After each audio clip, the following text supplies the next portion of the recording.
I do a little bit of everything. I'm a trash can, I guess, so I see very complicated cases in the office. So most people that will come to the office have MS, all kind of problems. I do use a lot of hormones in my office. I used to help athletes do better. I don't do that anymore. Okay, but basically that's it. Yes, I'm George. My pathology is MD. I used to be an athlete, a bodybuilder, competitive bodybuilder, and soon after I retired, I started practicing about the steroid harm reduction and testosterone replacement therapy and HRT in men. I'm an author of 6 books in bodybuilding, 2 in English and 4 in Greek, and associate of Anabolics book, Master Development, and I'm a columnist with magazine, and I have my weekly show on the MD. I have also participated in numerous videos of shows of Dave Palumbo, Jay Campbell, Jake Athlete TV with Dr. Ram McLean. And besides that, I have this kind of monopoly, as Rick Collins has, in the field of bodybuilding and PEDs use. All right. So I'm the lawyer in the bunch. So immediately we're going to diminish our liability. Anybody who needs any Purell, we are providing Purell. Anybody want a little Purell? Good Purell. Okay, so nobody can complain. A little free Purell. Legal liability now has been waived. All right. So my name is Rick Collins, and so yes, my background is as a competitive bodybuilder. Before I was a lawyer, that's what I did. And for me, it's just an amazing practice, because my legal practice is basically where health and fitness, nutrition, hardcore training intersect with the law. So that can be, I probably represented more people on anabolic steroid related issues, whether it's doping cases. I've represented a lot of pro athletes, NCAA athletes, Sam Solomon, a world-class boxer who got jammed up a couple of years ago, beat the German champion in Dusseldorf, Germany, and then tested positive for a stimulant that should not have been a basis for his disqualification. Wound up fighting the Germans on that. I've represented a lot of people in criminal defense issues for manufacturing, possessing, importing, distributing anabolic steroids. My law firm represents a lot of companies in the sports nutrition space. So we've represented countless dietary supplement companies on the legal requirements and making sure that every aspect of what they're doing is in compliance with the law. I have a little newsletter back there on the page. Please take one. We do trademark work as well, as my friends here at Dominate Your Game know. We have a little trademark issue there. So that's kind of what I do. You guys are in for a treat. Both of these guys are amazing. I've known Eric for close to 20 years, just about 20 years. He is probably the smartest guy, in a humble way. He's just a fantastic guy. Last year, I did a lecture where I actually made him the target. He thought he was hiding in the back of the room, and I made him the target of quite a bit of mockery. And so we had a great time here last year. Eric is fantastic. And George I've known for the last 4 years. I met him actually here 4 years ago at the Arnold, and he has just ascended quickly. I've been writing for Muscular Development for, I guess, close to 20 years now, a column on everything. Steve Bleckman just lets me write whatever the heck I want to write, and so it's either legal issues or policy issues. Very often, sort of what bodybuilders and fitness enthusiasts should think about certain laws or policies or practices globally, nationally, whatever. And George now is writing as well. He has a wealth of information. So we're certainly open to making this as interactive as you'd like it to be, whether it's questions. These guys can certainly answer questions on nutrition, on training, on, you know, any sort of pharmacology. So feel free to raise your hands if you have any questions. And this should be fun. So I don't know if you guys want to sit down, you know. Actually, if we get tired, we'll sit down. Otherwise, I think it's more fun and more energetic if we're kind of, you know, we can, you know, walk around a little bit. Yeah, and I would like to, if you guys can definitely talk loud. This room's a little big, so just make sure you. Can everybody hear? Good. Can everybody hear us in the back? Yeah. Yes, and if not. We hear you. Yeah, all right, not George. Okay. So George to Jordan, you gotta, you know, George to Jordan is the way it's gotta be, all right? All right. Jordan, if you don't hear us, tell us.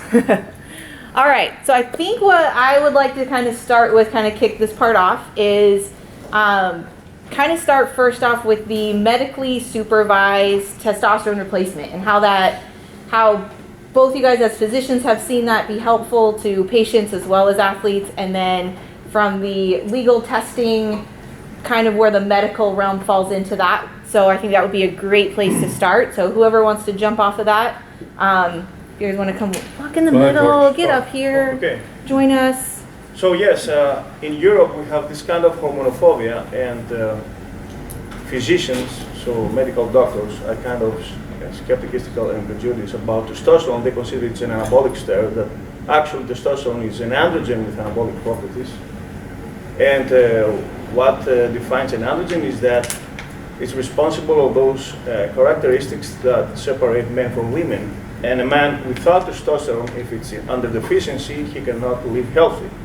Now, it's not about just lifting and having a libido. It's more than that. It's about metabolic syndrome, diabetes, osteopenia, osteoporosis, anemia, depression. So I call testosterone the wonder medication because simply it can ruin up a big pharma schedule, because it can substitute in a way SSRIs, metformin, statins that are highly prescribed by medical society, and it's a cheap drug that ruins basically the plans of the big pharma and some corrupted doctors that prescribe under funding. So I was myself diagnosed with hypogonic after I retired from bodybuilding because I was abusing steroids for 15 years on and off, from my first show in 2000 until my last show, and I retired the Masters of 2013. And afterwards I waited for 6 months to see if I could recover. Obviously I couldn't. So I visited in Italy my mentor, who's a doctor, and he was a bodybuilder also. And Massimo Spattini told me that it's an option because obviously you cannot live with 150 testosterone. Of course, the clinical symptoms were there. So yes, since in January 2015, so roughly 5 years, I'm using testosterone and introducing to testosterone some secondary androgens like mesterolone, which is synthetic DHT, and DHEA, which is a pro-hormone. I call it the men's HRT because we have 3 androgens. Now, I have this kind of monopoly because I'm the only, perhaps, doctor in Greece who also follows TRT. So I walk the talk, and this is much different to know from personal experience how it works. Plus, I have the access to medical labs, so I can perform extensive labs every month. So yes, I know how it works, and I know how it's also not just going by the labs, but also going by the clinical symptoms. And mainly urologists and endocrinologists in Greece deal with TRT or HRT, but I don't think they have this kind of extensive and comprehensive experience about this, because they just go by the book. Okay, I'm going to start. I like to cause controversy. I got Rick Collins as my lawyer, so I'm going to start. Actually, Okay, disclaimer. testosterone causes heart disease, okay? Everybody heard that, correct? That's absolutely a pile of bullshit. Now, I'm going to explain why. Because I've been involved in cases in which they come and say, you know, this patient had a heart attack, it was caused by testosterone. If you're a fat ass, okay, that doesn't do nothing, okay, and you come with symptoms, well, I have no libido, I'm tired, I'm fatigued, and he sits on your office, and you say, oh, you have low testosterone. You check the testosterone levels, and these guys are low, and then you start on testosterone. Well, now this guy is feeling amazing, right? Because He was not doing anything before. I injected with testosterone, now I feel good. What I'm gonna go do? Have sex, go running, go work out. But he had heart disease before he went to your office. So what happened to that guy? He had a massive heart attack, and whose fault is it? My fault, because I gave him testosterone. Now, testosterone does not cause heart disease. Actually, testosterone improves the heart pumping of the heart. Testosterone is an amazing drug. Now, sometimes we do not discuss ways to give testosterone. I want to give you guys some guidelines about testosterone. In my office, there's 10 ways to give testosterone. I know you guys haven't heard about that, but I want you guys to be aware of that. There are pills, okay? So you can take it orally. There's sublingual. There are patches. You can either put on your skin or your testicles, okay? There are pellets, okay? I do not like to use, I don't know, George, what you believe on the pellets. I don't like to use them anymore. And the reason I don't like to use pellets, and there's a lot of clinics in Ohio that use pellets. Yes, Dr. Mongo, and he's talking about urologists on Harvard. I used to put pellets in my office, but then women are a special species, okay? and they feel great, they feel really good. They for 3 months, 6 months, and then they come to you and they tell you, I feel like shit. And you don't know what to do because they got side effects. You cannot take the pellets out, okay? If they have issues, you cannot do anything but just wait. So I stopped putting pellets in my office. The only time I do it, if you're going, I got patients that go to Mount Everest and they want to clean that bullshit, you know. So I'm not going to be back, I might die up there, so I put pellets on those people. Because I might never see them again. I thought I haven't seen one for 2 years. So I do that. There are troches. Troches are, they go under your lip, okay? And those are really nice. The only weakness is that you have to do it 3 or 4 times. And the maximum dose you can put on the troche is 100 milligrams, okay?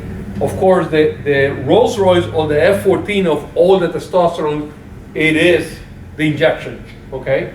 Now, there are various ways to give the injection. It can be a month, can be, or every 3 months, actually, can be once a week, or depending what your doctor decides to do, okay? Now, there's also gels, and I rarely use gels because you have to bathe on it. I mean, for example, there's a gel here called Axeron. I don't know if you guys seen it. It looks like a deodorant, looks like this, and then you have to pour it on the cap, and you go like this, and it runs down everywhere, right? Oh. Then I do use a lot of creams. The reason I use a lot of creams is because people come and they want to use bioidentical testosterone, or equal to the molecule that is in your body. There are differences between injections and bioidentical. You have to still go through the liver. Bullshit, it's first bypass, but still it has to go through the liver. Now, most people will want bioidentical because they ask me for that, so I do that. Now, they're also vaginally, you can use testosterone vaginally, believe it or not. I rarely use that, but I have people that want to use that, so I do all those things. So be aware that there are multiple ways to give testosterone. It depends on what you want to use it for or why you're using it for. George talked about something really interesting. He talks about the endos and the urologists, okay? I get patients, I have about 100 patients that have come to see me after they have been diagnosed with prostate cancer.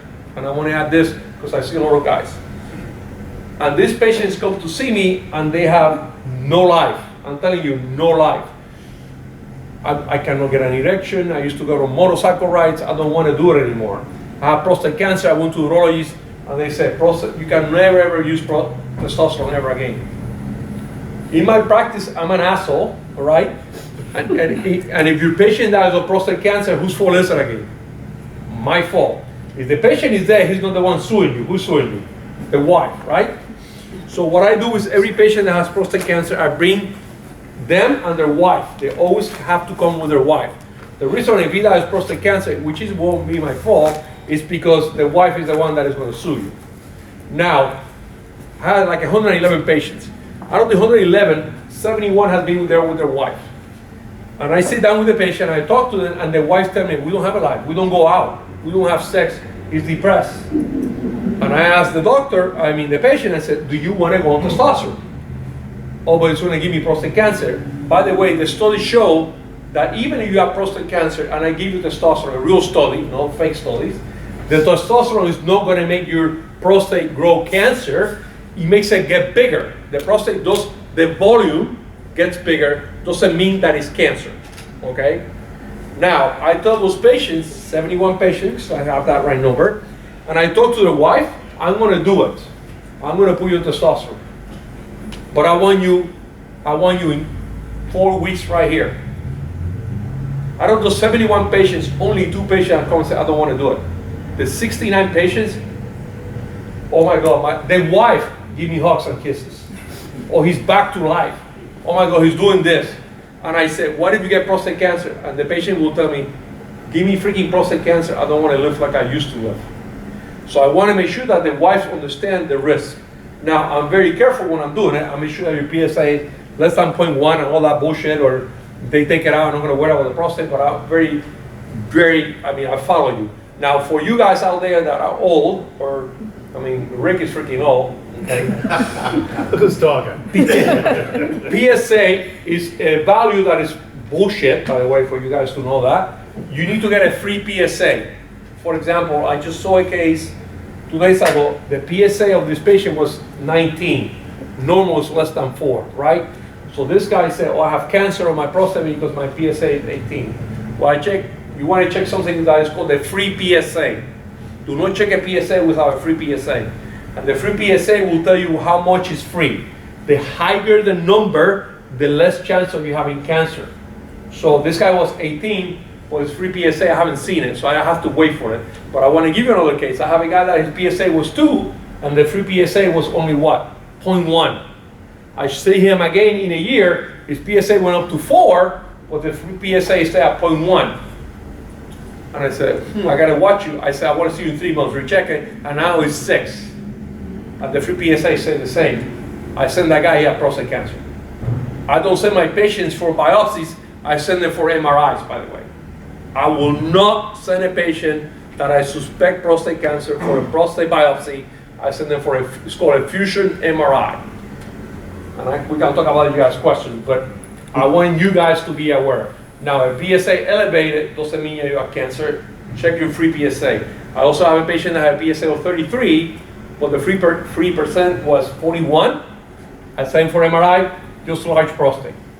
Of course, his daughter is a doctor, so she breaks, call me, say, I'm my practice. The guy was, I gotta protect myself, so I sent him for a biopsy, hyperplasia. That's what it was. But he had to go through it. I don't want nothing up my ass and nothing poking my ass, but yeah, he had to do that. So I hope that gives you a little bit of more information. Rick? So you can now see he's not normal, okay? and neither of them are normal in the sense of most physicians do not agree with what you've just heard, nor does the FDA. So the FDA came out a couple of years ago with a black box warning on testosterone, basically saying testosterone causes heart disease, causes heart attacks, increases your cardiac risk. And I think both of them can say, as to quote Eric, it's bullshit, right? Because for the reasons that Eric said, wildly overblown risks. In fact, I think some of the studies actually suggest that it wildly lowers the risk. There was just a study that came out, I think it was published maybe a couple of weeks ago. It was an 11-year study on testosterone for hypogonadal men who were obese, specifically for the purposes of treating obesity. And what they found was a wild reduction over those 11 years in mortality. So completely contrary to what you hear. But if you ask most urologists or most endocrinologists, what about testosterone? Should I go on it? They're scared. They will say it causes heart issues or it causes prostate cancer, which has been debunked for quite some time. So because of that, you have this sort of legal realm where doctors are afraid to prescribe it. I think it is underprescribed in many instances where it would be of benefit to folks. And you do have medical licensing boards that are used to seeing what the FDA says and sort of the orthodoxy of endocrinological fear over testosterone, where I've seen and represented doctors who've gotten jammed up for prescribing TRT. And medical licensing boards will look at it, and sometimes, in some situations, you'll even have criminal prosecutors who'll look at it. Now, the devil's in the details, and obviously prescribing testosterone to patients who you are evaluating and monitoring is one thing. I've also seen instances where guys will go online and there are clinics, often located in Florida or elsewhere, where you call a number and you say, you know, hey, I've got low testosterone, and you actually never really talk to a doctor. You talk to a sales team that essentially, and I've seen cases involving this, where it's basically kind of like a pill mill, an online pill mill for TRT, where patients call up, I want some test and DECA, okay, and the next thing you know, there's a shipment. Sometimes there'll be like a veneer of, you know, maybe a doctor has like a 2-minute conversation by phone. Some have tried to do sort of like a Skype. Others will have you go to your local lab and get some blood work. Others don't even bother with that. So we do have an atmosphere where, you know, there's some validation to the government's and the conservative orthodoxy's view that TRT is you know, a bad thing, and in some cases it is. And the devil's in the details, obviously. You know, hormone replacement can be very good. You know, the difference they used to, I don't know whose quote it was originally, but the difference between a medicine and a poison is the dose. Yes. So I think it was a Greek actually, It is Greek, yeah. You know, so kudos to George's ancestors. But the difference between a medicine and a poison is the dose. And so there is a big difference between, you know, 100 or 150 or 200 milligrams of testosterone a week and 5 grams of testosterone a week, or bodybuilding doses. And so when we talk about the cardiac issues and such, we're talking about hormone replacement doses. We're talking about optimizing the hormonal profile, including DHEA and other things, as opposed to just, you know, taking massive amounts of steroids, which could have certainly some negative impact on the heart. Jordan, did you have a question in the back? I saw your hand up there. Jordan Moon, everybody. That study that came out a few weeks ago, I think it was, I haven't remember, over 800. Keep your voice up a little bit. Over 800 subjects, and they define hypogonadal as 200, serum is 250, whereas in the U.S. I've seen some 300, some 350. Can you touch on like the doctor's liabilities based off of that classification, because there's off-label use and on-label use, and is that related to different types of testosterone or the classification, all that? Can you kind of... Yeah, so from a legal perspective, what Jordan's talking about is, and I guess a medical ethics perspective, doctors need to practice within the boundaries of good medicine. And so if they deviate too far from that, you can get in trouble from an ethical perspective. The criminal perspective on testosterone is because, we can touch on this later maybe, so testosterone is a Schedule III drug, okay? Unlike your antibiotics and cortisone and other steroids, and we can get into, maybe you guys can talk a little more about what is a steroid and what is an anabolic or androgenic steroid versus prednisone and birth control pills, all of which are also steroids, but not anabolic or androgenic steroids. But so because testosterone is a Schedule III drug, doctors have to prescribe it within certain parameters. And those parameters are for a legitimate medical purpose in the ordinary course of medical practice. So if you are a podiatrist and you're writing scripts for testosterone, that wouldn't be in your ordinary course of medical practice. And if it's not for a valid medical purpose, then because it's a Schedule III drug, It is the illegal distribution of a controlled substance, which is kind of like selling cocaine. So a doctor who is prescribing for non-medical purposes can get jammed up as a drug dealer.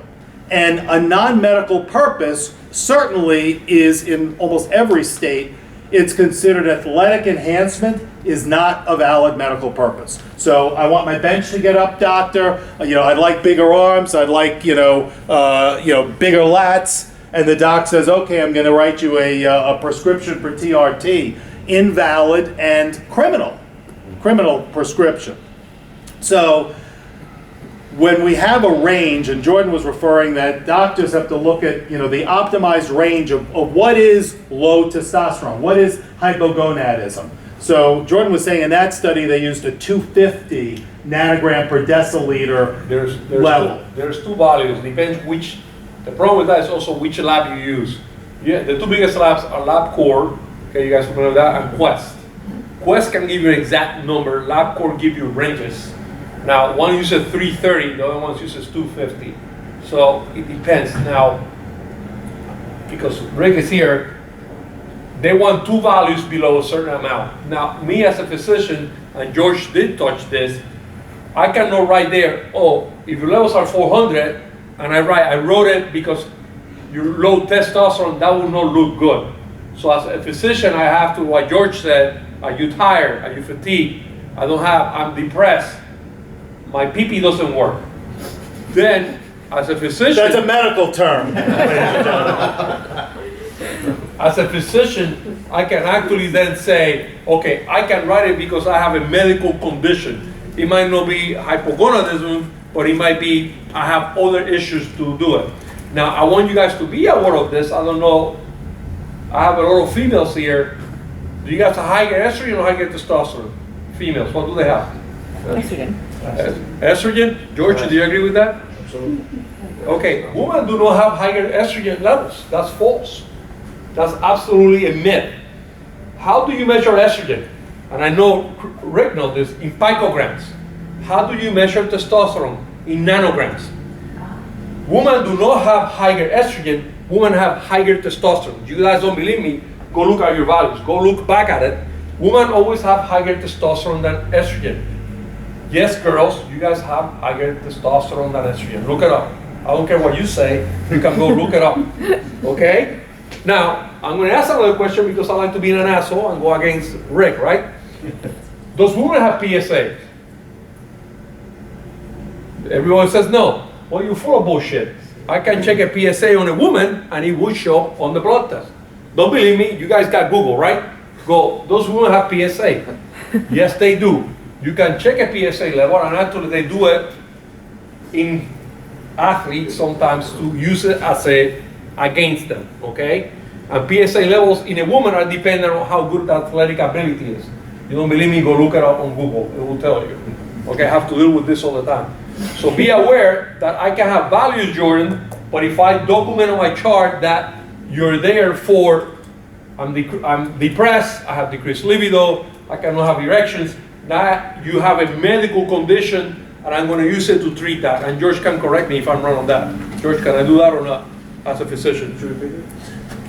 If the levels are 400, but the patient is having decreased libido, depression, yes, tired, I can write the testosterone because I have a medical reason to write it. We just go by the labs, we have to make a clinical evaluation, you know? Yes, absolutely. And see and watch out the symptoms. Yeah. Michael, you had a question?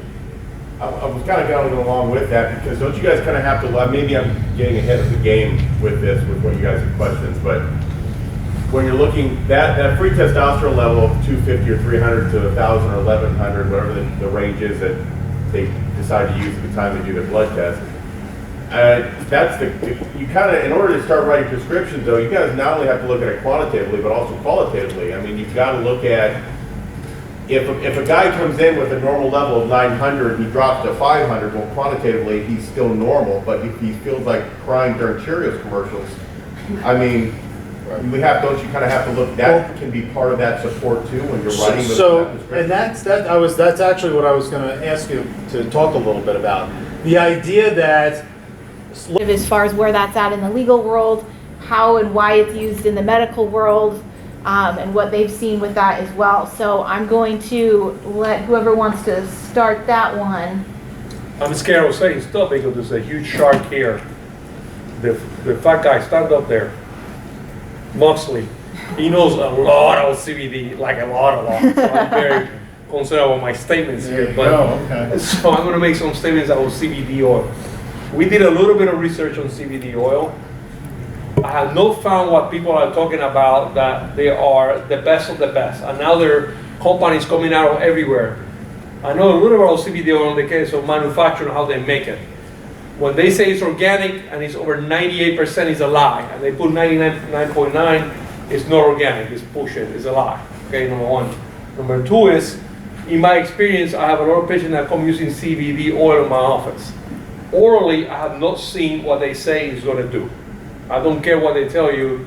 I mean, it might make you relax a little bit, it might make you feel a little better, whatever you say, but I have not seen what they say. Sublingual, I have seen effects. Okay, one of those is relaxation. I do see it. Another one is decrease in pain. It has to be sublingual. Now, the amount of duration of that is about 4 hours. Okay, that's based on what I've seen experience-wise. I do communicate with Mr. Moxley a lot, sending papers and stuff like that, because he's the expert. Oils. If you get CBD oil to apply on your skin or your joints, it also helps. Okay, I've seen the penetration, I see what I have no pain. But it's like, oh, I got hit by a car, it hurt me. Now I don't hurt anymore, but I go back in front of the car, it hits me again, I'm gonna hurt again. So CBD oil is just a way to help you go through that pain because it will alleviate it. But if you don't fix the issue, you're just treating the symptom. And that's my problem with CBD oil. George? No, I have no idea about the CBD. So- I feel so. It's Okay. So where does CBD come from? Where does CBD come from? Yeah, cannabis. So and cannabis is sort of like hemp and what? Marijuana. Yeah. So CBD is what comes from hemp, not from marijuana, which is what makes it legal under the Farm Bill, which was recently passed, which basically took hemp out of the Controlled Substances Act. So basically, CBD is legal as a dietary supplement, right? No. No. FDA has said, notwithstanding the Farm Bill, notwithstanding the new agricultural bill that says that CBD is not a controlled substance if it comes from hemp, notwithstanding that, FDA has said that CBD is not legal as an ingredient in food, beverages, or dietary supplements. Not legal, because it doesn't qualify under the Dietary Supplement Act as a food or beverage or supplement ingredient. Now, I don't know how it is here, I haven't been here, but I can tell you where I'm from on Long Island, if you go to a mom and pop drugstore, or you go to a convenience store, or you go to, a cigar shop, they will have a wall of CBD products. Every imaginable, CBD configuration, creams, supplements, oils, all marked for consumers to use. Even though FDA says that entire wall of products is illegal. Why has that happened? I think what happened was the market took off. I've been in the supplement industry for a long time. I don't think anything has ever taken off, any ingredient, with the 0 to 60 speed that CBD has. And like overnight, it was a massive market, CBD oil products.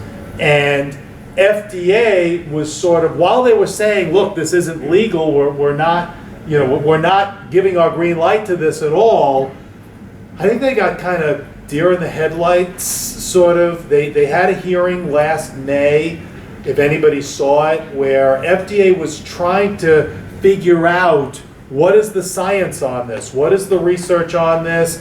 What are the studies? What is the safety? Are there certain populations?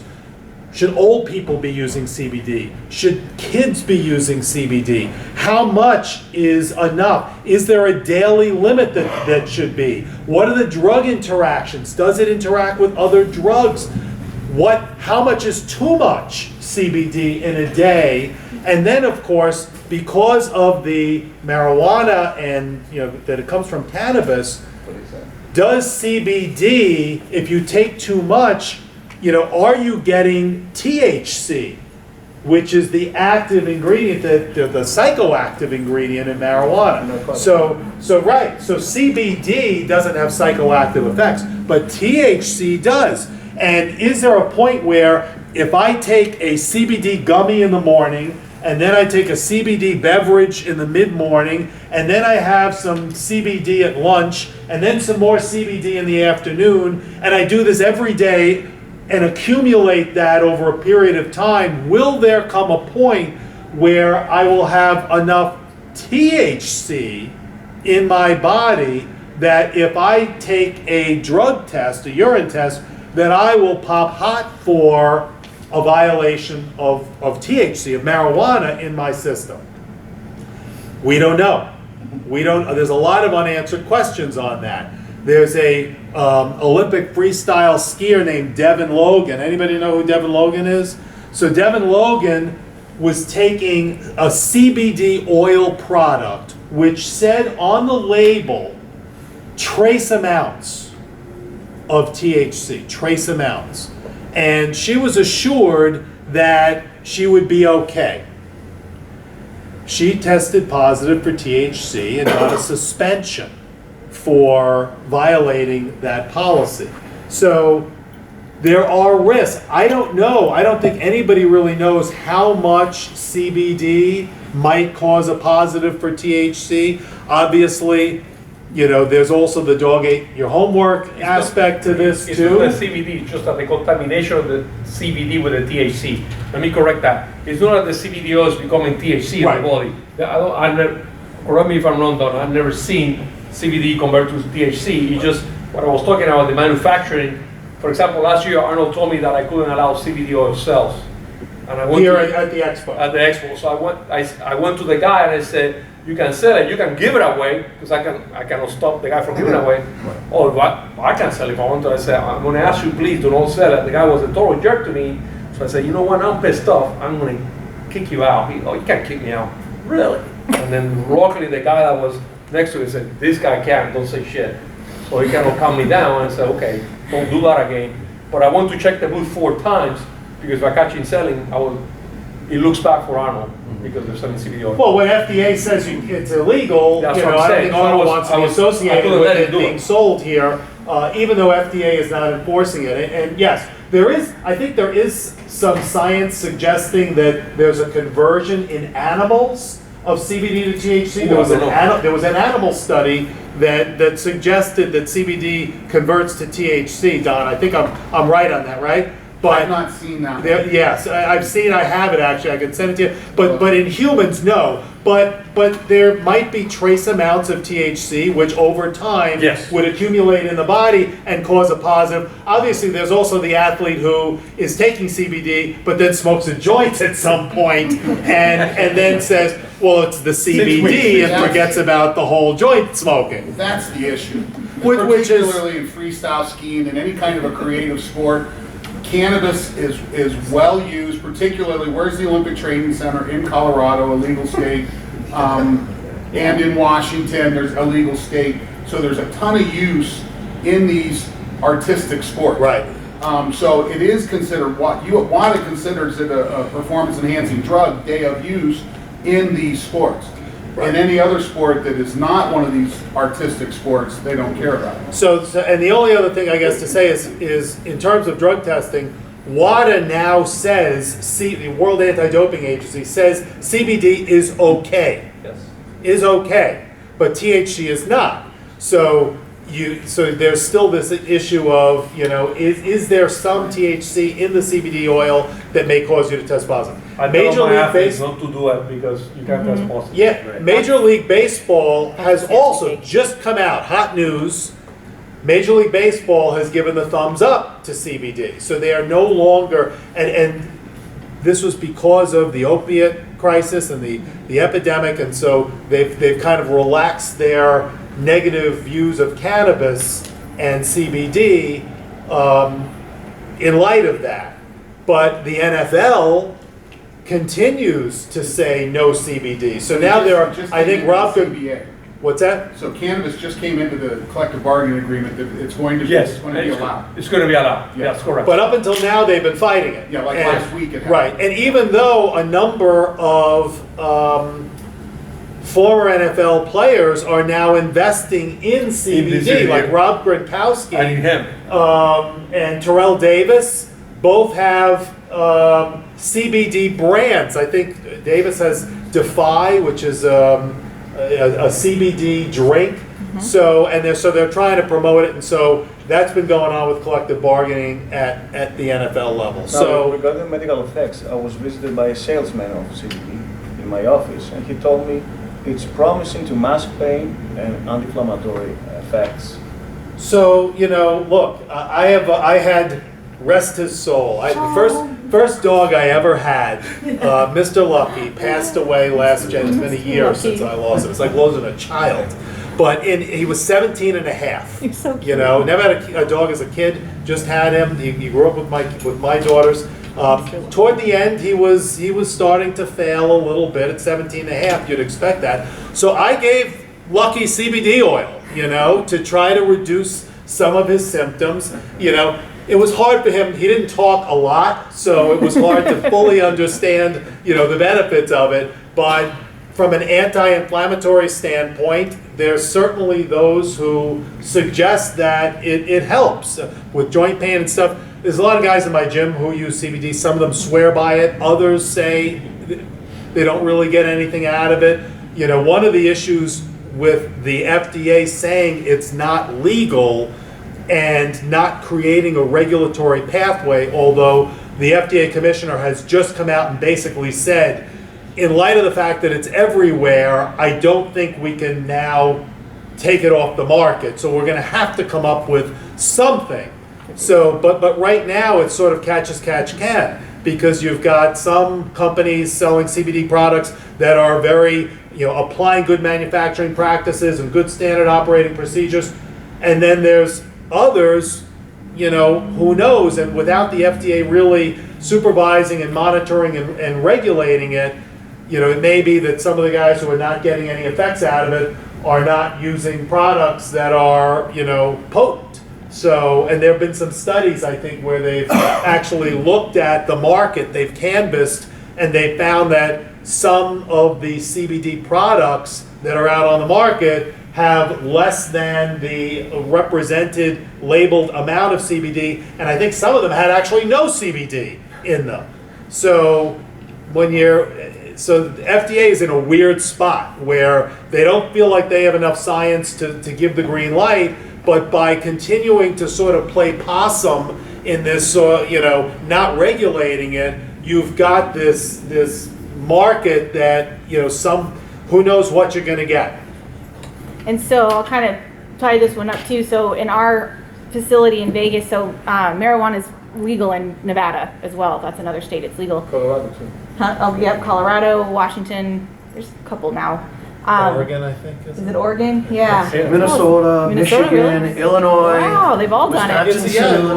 It's a matter of time, Yeah. right? I mean, So it's, what we do is anybody, especially our drug tested athletes, if they are, what do you think about CBD? We take a very Dr. Sarah, nope. I'm going to say don't do it. That's my suggestion. I don't know where it was manufactured. I don't know who did it. I don't know what it is. Not something that I would recommend because of that possible contamination. The last thing you ever want your drug tested athlete to do is get caught in that situation, especially if that was your go ahead.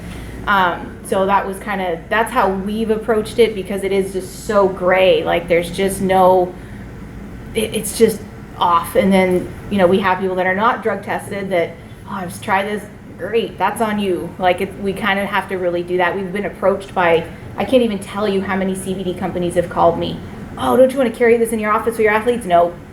Nope, nope, nope, nope. Not until there's some sort of A, good science, and B, regulation to it that we know what's happening with that. So it's kind of that's an interesting one. Another interesting topic is that is also in this kind of gray area is the SARMs and peptides. You guys heard about some of that stuff out there? How many people know what a SARM is? SARMs? SARMs, I got a few. Okay. So I kind of want to go that direction because we've kind of, like I said, we've hit testosterone. So SARMs and peptides are kind of in that, I don't know, they're interesting. So if you guys could talk about those from legality, science, medical, how You want use to start them. just, I mean, you want to just, what is a selective androgen receptor modulator? What is it? Do you want I don't know much about this. I heard. Okay, I heard. They're not steroid molecules, okay? They're selectively. Peptides are, SARMs are 50 amino acids or less. So they're basically a protein. And they were discovered by accident when the drug companies were trying to come out with drugs, right? So growth hormone is a peptide actually. Actually 50% of all your hormones are either cholesterol or 50% of all your hormones are peptides, got it? Or proteins, right? Insulin is a peptide, basically. So for you guys who don't understand, insulin is a peptide. So what they were saying is if we can create these molecules that are short enough, okay, can we create some answers?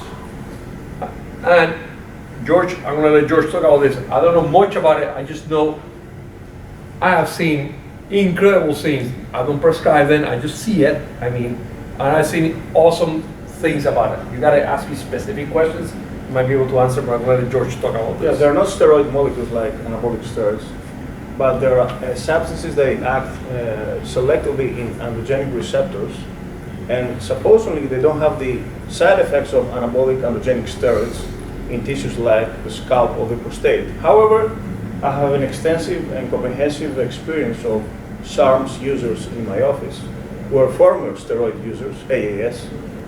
And what they developed standard deviations in the lab work is transaminemia, which is pharmaceutical hepatitis. So elevation of ALT, AST.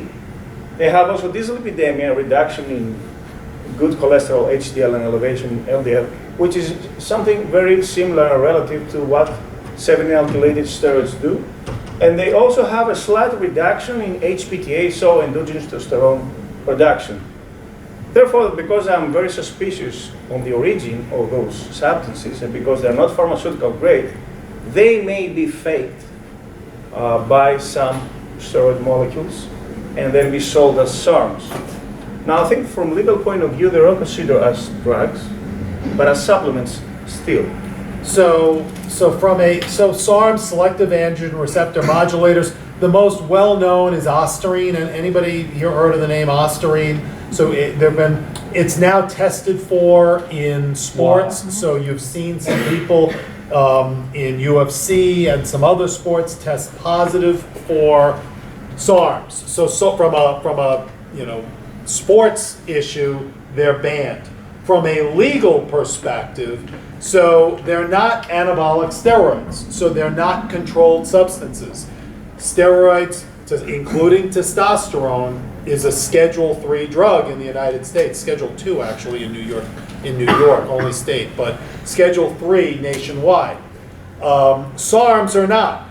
So they're like, some of them, like Ostarine, has been studied as a drug, so you can have like a prescription drug status for a SARM, but typically they're just chemicals that affect people's bodies. They're physiologically active chemicals. They're enhancers. So enhancers, you can call them what you want. So now in the United States, if you provide something that is intended to affect the structure or function of the body, and it's not a food, then it falls into the category of a drug.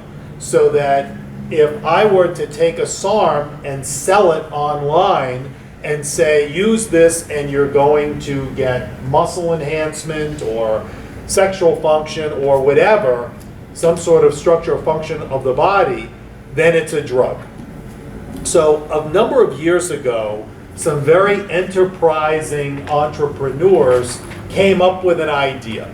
And the idea was, all right, so if I sell it for people to use and take, it's a drug, and then I'm selling an unapproved drug, because they're not approved, in violation of the Food, Drug, and Cosmetic Act. But what if I sell it for research purposes only and not for human use?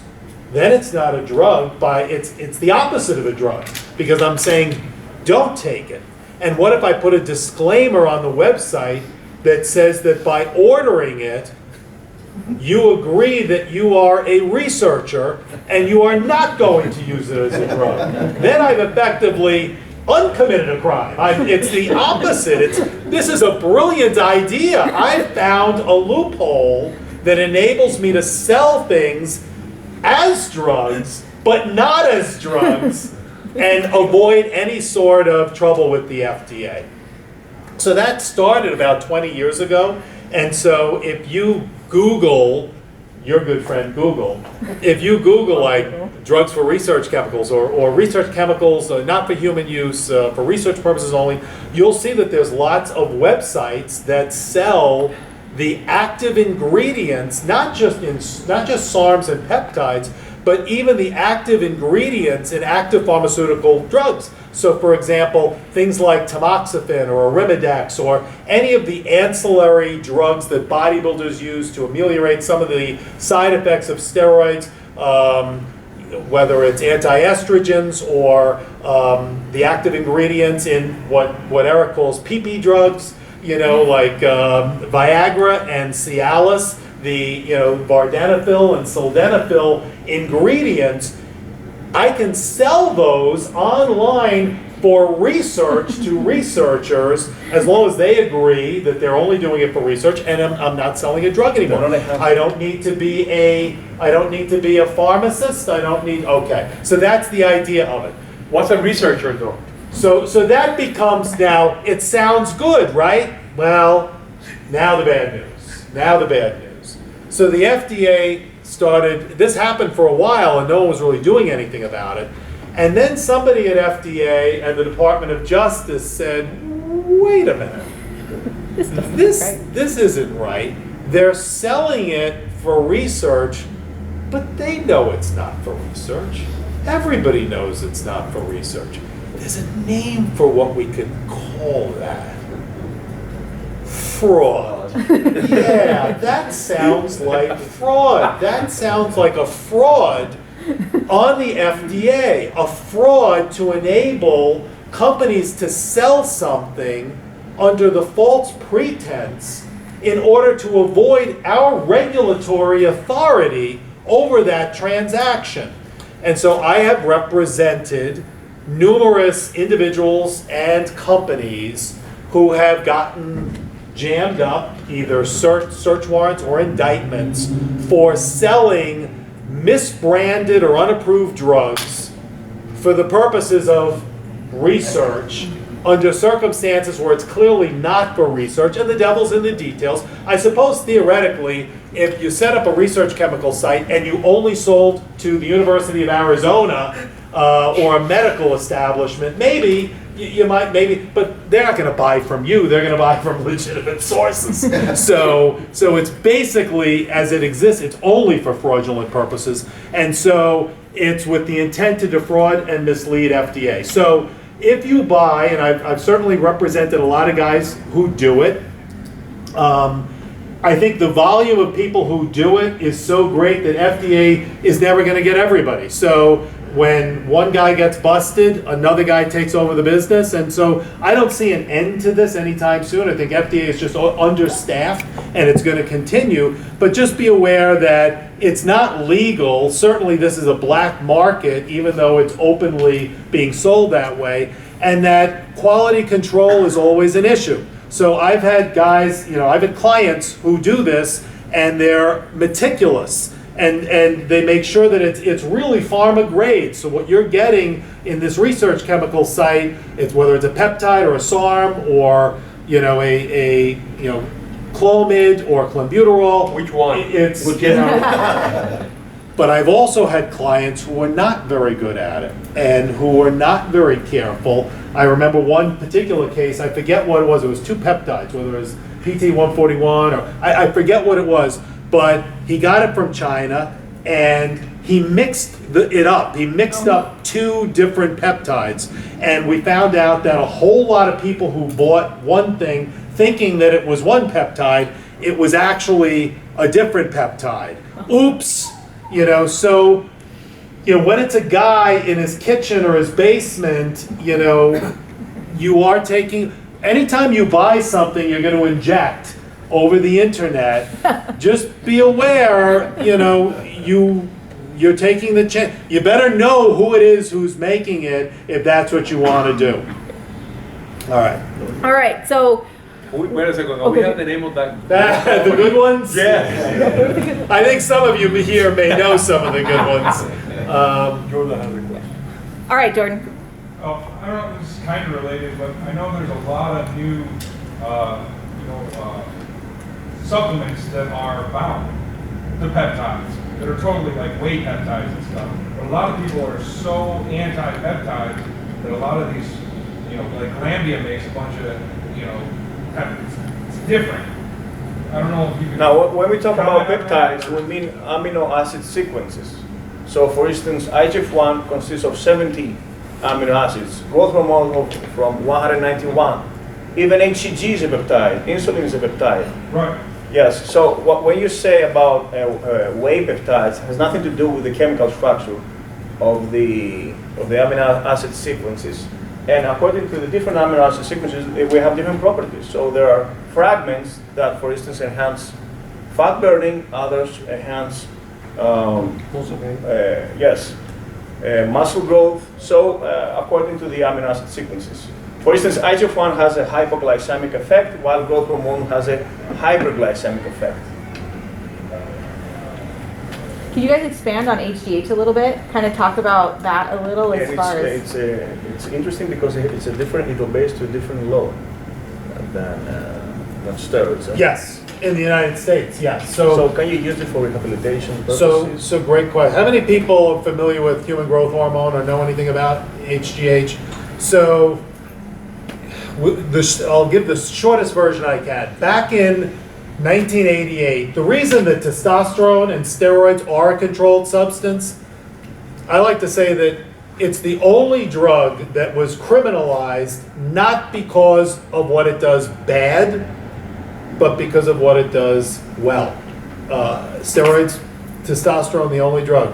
Basically, in 1988, Ben Johnson, Canadian sprinter, ran really, really fast, beat Carl Lewis, the American. Congress went nuts. Believe it or not, it was Joe Biden who was sort of leading the charge back then to criminalize anabolic steroids because they would be unfair in sports, because they made people run faster, jump higher, hit harder, that, it made you bigger, faster, stronger. If anybody wants to see a good movie about steroids in American law, culture, politics, medicine, Bigger, Stronger, Faster, 2009 Chris Bell documentary. You can get it on Netflix. I'm in it. Good movie, Bigger, Stronger, Faster. But at any rate, that's how steroids became controlled. There was talk about growth hormone also helping athletes, so we gotta restrict that. Let's make that a controlled substance. And a bunch of pediatric endocrinologists said, don't do that, it'll stigmatize the children. So Congress put growth hormone into a different law. It's not a controlled substance, although DEA in the US has jurisdiction over its unlawful distribution. But instead, they put it into a separate law, didn't make it controlled, but restricted its applications. So growth hormone is the only drug that has a law attached to it that restricts its prescribing and distribution to authorized uses, which means basically that growth hormone can't be prescribed in the US for other than an authorized use. What's an authorized use? Well, there's very limited authorized uses for growth hormone in the United States. If you've got AIDS, Okay, if you've got certain types of very specific diseases, pituitary dwarfism, etc. Turner syndrome.